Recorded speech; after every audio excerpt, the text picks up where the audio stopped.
हाँ बेटा, क्या बात है? सर डीपीपी में कुछ क्वेश्चंस रह गए सर, इनको सर क्या करना है? अच्छा ठीक, आपको इस डीपीपी में कुछ क्वेश्चंस रह गए हैं, जी सर। आपको हेल्प चाहिए। जी सर। ठीक है, तो सबसे पहले आपने क्वेश्चन नंबर 2 किया है ना? जी सर। तो क्वेश्चन नंबर 2 कहता है electronic configuration of most electronegative element is. देखो, हमारे पीरियोडिक टेबल में जो सबसे मोस्ट इलेक्ट्रोनेगेटिव एलिमेंट है दैट इज फ्लोरीन। और जो फ्लोरीन है, फ्लोरीन का एटॉमिक नंबर कितना है? 9। हमें बतानी है इसकी इलेक्ट्रॉनिक कॉन्फ़िगरेशन क्या है। तो ऑब्वियस बात है 1s2 2s2 एंड 2p5। तो आपको इसमें देखना है कि मोस्ट इलेक्ट्रोनेगेटिव एलिमेंट की इलेक्ट्रॉनिक कॉन्फ़िगरेशन वो फ्लोरीन है। और तो इसमें मेंशन किया होगा, देखिए ऑप्शन बी में है 1s2 2s2 and 2p5। This is the answer. उसके बाद आपने क्वेश्चन बताया है क्वेश्चन नंबर 4। ठीक है, क्वेश्चन नंबर 4 कहता है विच among the following has highest ionization potential. यानी हमें 4 एलिमेंट्स दिए गए हैं, 4 एटम्स दिए गए हैं, हमें बोलना है कि किसकी आयोनाइजेशन एनर्जी सबसे हाईएस्ट है, यानी कहां से इलेक्ट्रॉन को निकालना सबसे डिफिकल्ट है। देखिए इसमें अगर आप देखेंगे, एक तो लिथियम है, नियॉन है, सोडियम है, अल्युमिनियम है। अगर आप ऑप्शन बी को देखेंगे, ऑप्शन बी में जो नियॉन है, नियॉन का एटॉमिक नंबर कितना है? 10। तो इसकी इलेक्ट्रॉनिक कॉन्फ़िगरेशन है सिंपल में, पहले शेल में 2 इलेक्ट्रॉन्स और सेकंड शेल में 8 इलेक्ट्रॉन। इसका मतलब ये इसका जो ऑक्टेट है, octet is complete. Octet complete का मतलब आउटर मोस्ट शेल में 8 इलेक्ट्रॉन्स है, ये हाईली स्टेबल है। तो अगर ये स्टेबल है, इसका ऑक्टेट कंप्लीट है, यहां से इलेक्ट्रॉन को निकालना काफी डिफिकल्ट होगा, हमें बहुत ज्यादा एनर्जी देनी पड़ेगी।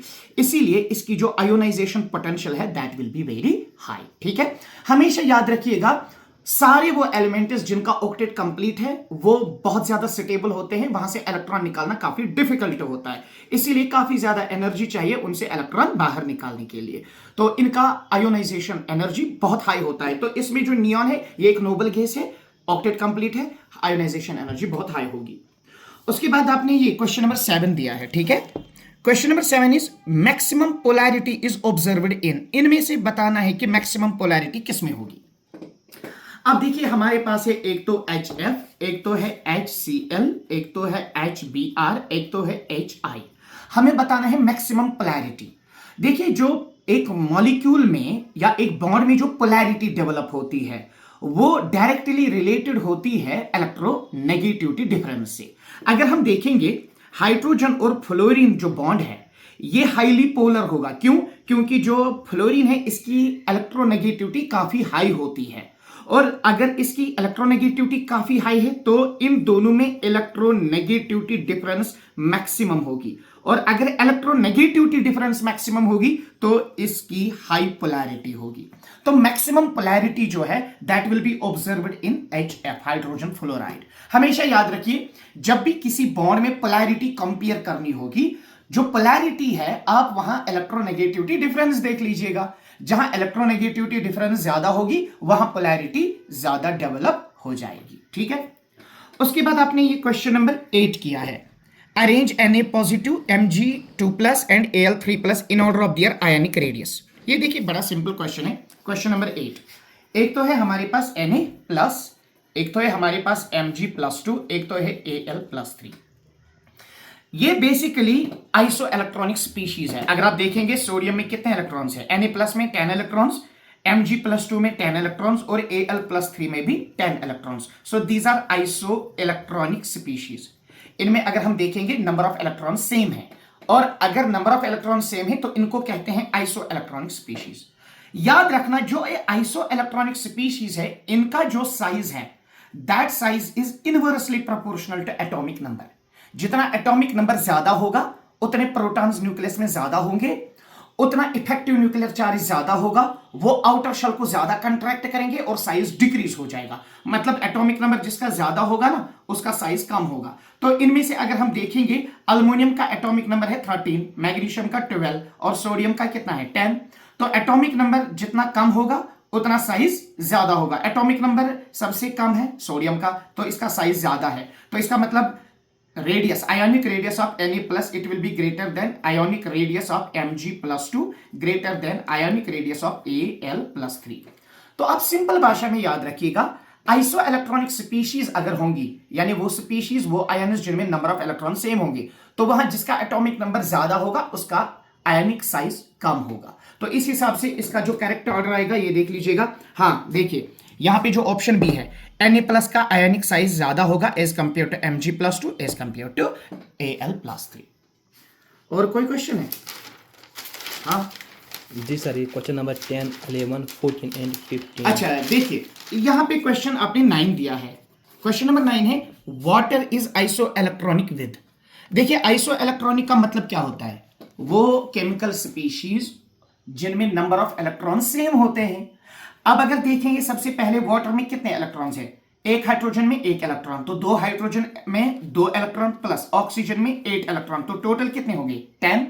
अब हमें देखना है नीचे दिए गए ऑप्शंस में से किस में 10 इलेक्ट्रॉन्स होंगे। NH3 देखिए बेटा, NH3 नाइट्रोजन में 7 इलेक्ट्रॉन, 3 हाइड्रोजन में 3, तो NH3 में भी 10 इलेक्ट्रॉन्स, ठीक है। CH4 अगर हम CH4 की बात करेंगे, कार्बन में 6 इलेक्ट्रॉन, 4 हाइड्रोजन में 4, हो गए 10 इलेक्ट्रॉन्स। अगर Al+3 की बात करेंगे तो अल्युमिनियम का एटॉमिक नंबर 13 है, +3 का मतलब 3 इलेक्ट्रॉन लूज किए, तो इसमें भी 10 इलेक्ट्रॉन, तो इसका आला पे वो आएगा। दैट मीन्स वाटर में भी 10 इलेक्ट्रॉन्स हैं, अमोनिया में भी 10 इलेक्ट्रॉन्स, CH4 में भी 10 इलेक्ट्रॉन्स और Al+3 में भी 10 इलेक्ट्रॉन्स। हाँ और कौन सा क्वेश्चन है? जी sir, question number 10, hydration energy is maximum for. देखिए हाइड्रेशन एनर्जी जो होती है, फॉर एग्जांपल आप इमेजिन करो कोई ये वाटर है, ठीक है जी सर। अगर इसमें मान लीजिए कोई आयन है, मान लीजिए हमारे पास है Li+, अगर ये Li+ आयन इस वाटर में होगा, ऑब्वियस बात है जो वाटर मॉलिक्यूल्स हैं ये इसके अराउंड एक शेल बनाएंगे, वाटर मॉलिक्यूल्स इसको घेर लेंगे, ठीक है। इस प्रोसेस को हाइड्रेशन कहते हैं। अब याद रखना जिसकी चार्ज डेंसिटी ज्यादा होगी, जिस आयन की चार्ज डेंसिटी ज्यादा होगी उसका हाइड्रेशन ज्यादा हो जाएगा। अब देखिए यहां पे कितने आयन्स हैं? Li+, Na+, K+, CS+। देखिए हमारे पास है Li+, Na+, K+, CS+। अगर हम देखेंगे डाउन द ग्रुप जो रेडियस है वो इंक्रीज हो जाती है, तो ये सबसे छोटा कैटाइन है, ये सबसे बड़ा कैटाइन है, ठीक है ना। अब जो चार्ज डेंसिटी है वो Li+ की ज्यादा होगी क्योंकि इसका साइज छोटा है और इस छोटे से साइज पे +1 चार्ज, दैट मींस इसकी चार्ज डेंसिटी बहुत ज्यादा होगी। जिसकी चार्ज डेंसिटी बहुत ज्यादा होगी ऑब्वियस बात है उसकी हाइड्रेशन काफी ज्यादा हो जाएगी और वहां हाइड्रेशन एनर्जी भी ज्यादा निकल आएगी। तो इनमें से अगर हम देखेंगे जो ये Li+ है, Li+ का जो आयनिक साइज है वो बहुत छोटा होता है। और याद रखना जितना आयोनिक साइज, जितनी आयोनिक रेडियस कम होगी उतना चार्ज डेंसिटी ज्यादा होगी, उतनी हाइड्रेशन ज्यादा होगी और उतनी एनर्जी ज्यादा रिलीज हो जाएगी। तो इसका आंसर आ जाएगा Li+।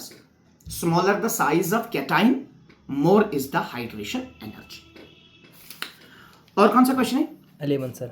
अच्छा 11, विच among the following contains 3D10। अरे ये तो सिंपल है, देखना ये जो जिंक है इसका एटॉमिक नंबर कितना है? 30। इसकी इलेक्ट्रॉनिक कॉन्फ़िगरेशन है ऑर्गन 3D10 4s2, ठीक है। अब इसने 2 इलेक्ट्रॉन्स लूज किए हैं तो ये क्या बन गया? Zn+2। वो 2 इलेक्ट्रॉन्स कहां से निकलेंगे? 4s2 से, ठीक है ना। यहां से ये 2 इलेक्ट्रॉन्स बाहर निकलेंगे तो अब इसकी कॉन्फ़िगरेशन क्या रह गई? 3D10। तो इनमें से जो 3D10 कॉन्फ़िगरेशन है वो तो Zn+2 की है, समझ आ गई सर। उसके बाद है maximum screening effect is observed in. ये भी सिंपल है, देखिए स्क्रीनिंग इफेक्ट का मतलब तो आपको मैंने समझाया है। सपोज ये न्यूक्लियस है, ये पहली शेल, ये दूसरी शेल, ये तीसरी शेल, ये सबसे वाली लास्ट शेल। ये जो इनर शेल है ना, इनर शेल में जितने डी इलेक्ट्रॉन्स ज्यादा होंगे उतना वो डी इलेक्ट्रॉन्स आउटर इलेक्ट्रॉन्स को रिपल ज्यादा करेंगे, इलेक्ट्रॉन इलेक्ट्रॉन रिपल्शन ज्यादा होगी, ठीक है, उतना स्क्रीनिंग इफेक्ट ज्यादा होगा। तो अगर हम देखेंगे हमारे पास है मान लीजिए D1, D5 और D10, तो किस डी में इलेक्ट्रॉन ज्यादा है? D10 में।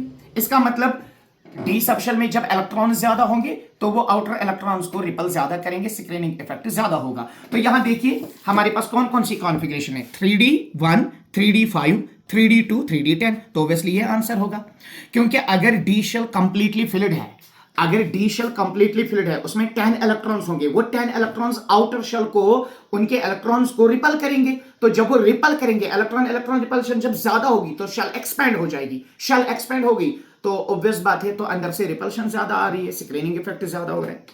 And finally we have last question, which among the following is most acidic. इनमें सबसे ज्यादा एसिडिक ऑक्साइड कौन है? एक सिंपल सा ट्रिक, जो एसिडिक स्ट्रेंथ है that is directly proportional to oxidation state. अगर बेटा इन ऑक्साइड में से मेटल का ऑक्सीडेशन स्टेट ज्यादा होगा तो उसकी एसिडिक स्ट्रेंथ बहुत ज्यादा होगी।